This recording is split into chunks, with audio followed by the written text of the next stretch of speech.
Hola, ¿qué tal? ¿Cómo están todos ustedes? Una vez más en Podcast de la Libertad, en el marco de la Fundación Atlas para una Sociedad Libre. Y hoy vamos a conversar con Emilio Martínez Cardona.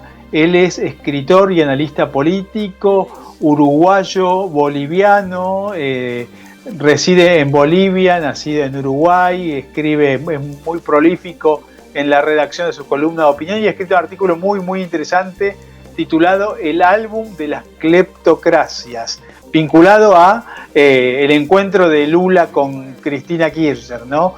¿Cómo estás, Emilio? Gracias por esta posibilidad de charlar nuevamente con vos.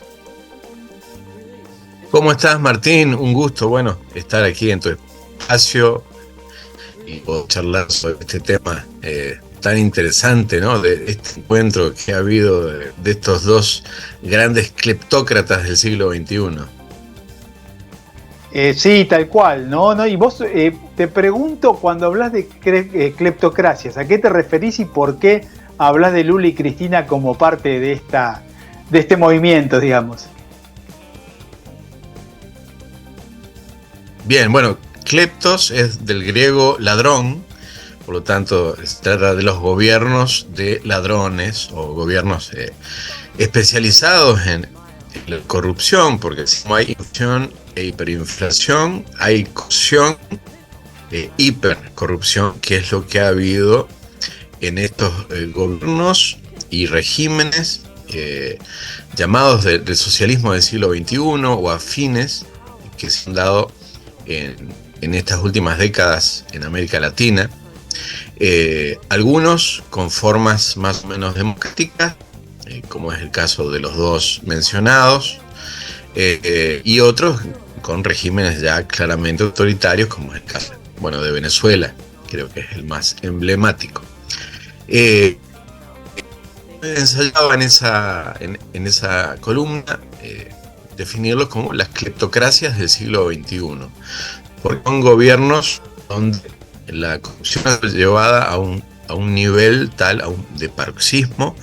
O sea, la corrupción ha dado un salto cualitativo de lo que podríamos considerar la corrupción más habitual, no vamos a decir normal, porque es mala en cualquier dimensión, pero al grado de corrupción que teníamos frecuentemente en los gobiernos americanos, con estos regímenes a un salto increíble, extraordinario.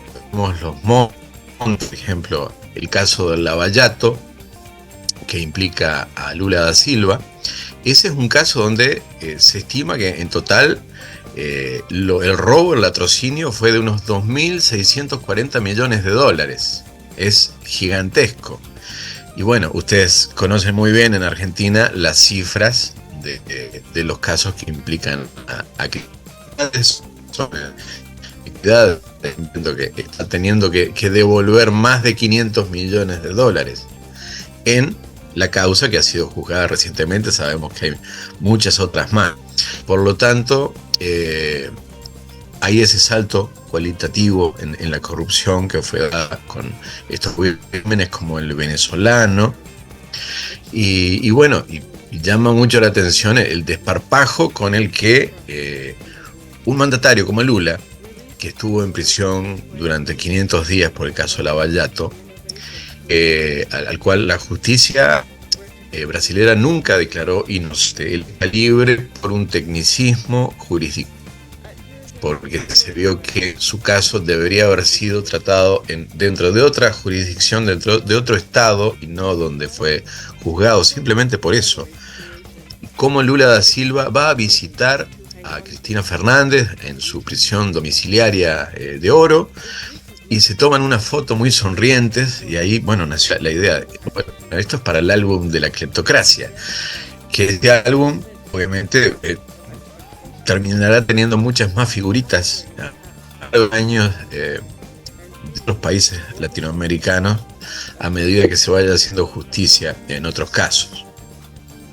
Sí, y te pregunto, ¿por qué te parece, y si te parece que es así, que los seguidores de estos líderes, de este perfil que vos señalaste, parece, digamos que estos acontecimientos y demostraciones judiciales parece no no mermar ni reducir el nivel de influencia digamos, y el seguimiento que tienen estos fanáticos a este tipo de personajes.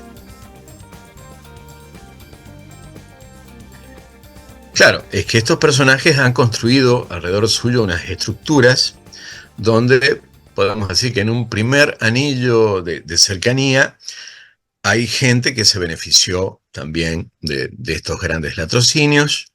Esa gente tiene redes de operadores. Se maneja mucha gente a través de todo el montaje de una estructura clientelar muy grande, una estructura propagandística también. Y de esa forma, bueno, se maneja todo este populismo clientelar que le sirve, en definitiva, para lograr a veces estados de impunidad sobre lo realizado, a veces para retornar al poder, como logró hacerlo Lula.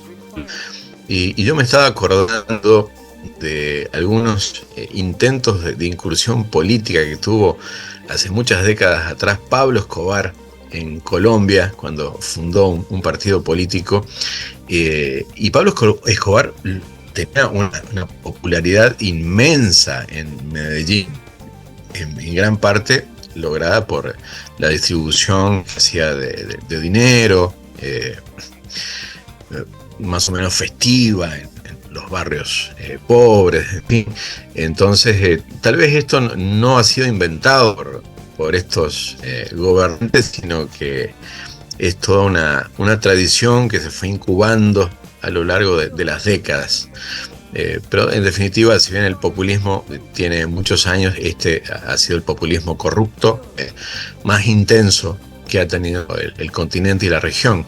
Yo en la columna como el presidente boliviano Luis Arce, que fue de visita a Buenos Aires por la cumbre del Mercosur, como él también intentó sacarse una foto para el álbum de la cleptocracia, intentó visitar a Cristina Fernández, y creo que la justicia argentina, al darle una negativa, porque él no realizó los trámites previos necesarios, irónicamente la justicia argentina lo salvó de estar en el álbum de la cleptocracia, pero bueno, posiblemente larga por todos los casos en los que está siendo implicado. Aquí se está conociendo de préstamos muy extraños y multimillonarios que recibieron en el sistema financiero boliviano.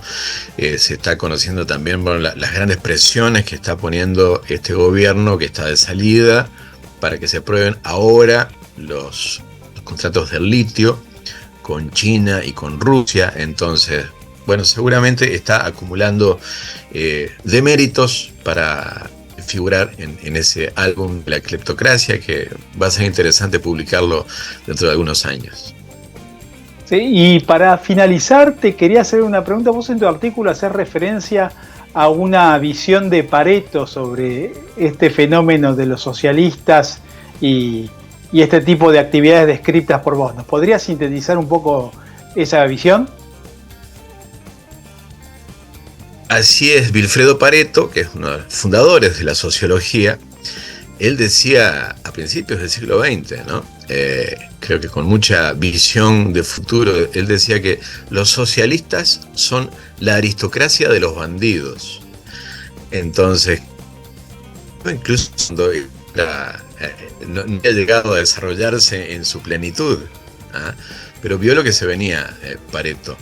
Obviamente, con los socialistas, con su estilo, con su metodología de supuestamente defender lo colectivo, de defender lo público, en realidad están creando espacios regulatorios, espacios intervencionistas, discrecionales, burocráticos, donde es más fácil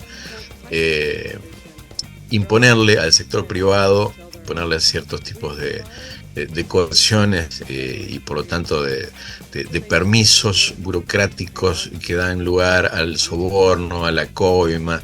Entonces así es como se explica que que esta corrupción dé este tipo de saltos. Esto está directamente relacionado con el grado de dirigismo, de intervencionismo y de tamaño del Estado. Es decir, sabemos que para reducir la corrupción puede haber muchos mecanismos de transparencia, controles cruzados que se instalen, pero en definitiva la reducción del tamaño del Estado y de las capacidades sobreregulatorias, podríamos decir, eso es en definitiva lo crucial para acabar con la corrupción, reducir toda esa macrocefalia estatal. Emilio, muchísimas gracias por la posibilidad de charlar con vos y volveremos a hablar seguramente pronto para sacar provecho al excelente análisis que vos hacés de manera prácticamente semanal con tus columnas de opinión que son publicadas en diversos países de América Latina. Muchísimas gracias. Muchas gracias a vos, Martín. Un placer. Un fuerte abrazo. Gracias.